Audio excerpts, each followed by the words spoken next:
கனிமொழி அக்கா என்னங்கக்கா வாய்ஸ் எல்லாம் சரியாயிருச்சா? கேமரா தூக்கிட்டு பத்திரிக்கை ஓடி வந்தாங்க. அப்படியே கிச்சா கிச்சா கிச்சா நீங்க கடைசியில பார்த்தா ஏதோ ஒரு சந்துக்குள்ள வந்து ஒரு பேட்டி கொடுத்துட்டீங்க. தூத்துக்குடி மக்கள் வேற அங்க வந்து உங்களை விரட்டிட்டு இருக்காங்க. அது வேற டெண்டர் ஆகிட்டு இருக்குது. அதுக்கப்புறம் பார்த்தா ஒரு சந்துல நின்று அத்தனை கேமரா முன்னாடி வந்து பேட்டி கொடுத்தீங்களே, அந்த பேட்டியில என்ன சொல்றீங்க? இன்னும் போஸ்ட்மார்டம் ரிப்போர்ட் வரல. போஸ்ட்மார்ட்டம் நடந்து இன்னும் முழுமையாக ரிப்போர்ட் வரல. அதனால அது எப்படிப்பட்ட சம்பவம் அப்படின்னு நம்ம சொல்ல முடியாது. 3 நாள் ஆச்சுக்கா போஸ்ட்மார்டம் ரிப்போர்ட் வரலங்கிறீங்க. கடைசியில் என்ன ஆகி போகுது?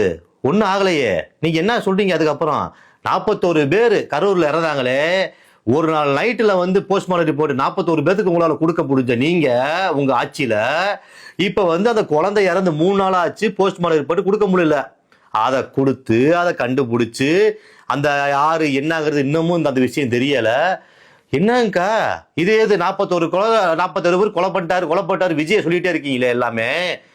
அவரா கொலை பண்ணாரு? விசாரணை நடந்துட்டு இருக்குல்ல. செந்தில் பாலாஜி இருக்காருல்ல, அவர் போவார்ல வருவார்ல, கேட்பாங்களே. என்னைக்குமே நீதி ஜெயிக்கும்க்கா. ஆனா என்ன ஆகிட்டீங்க? அப்பா முடியல.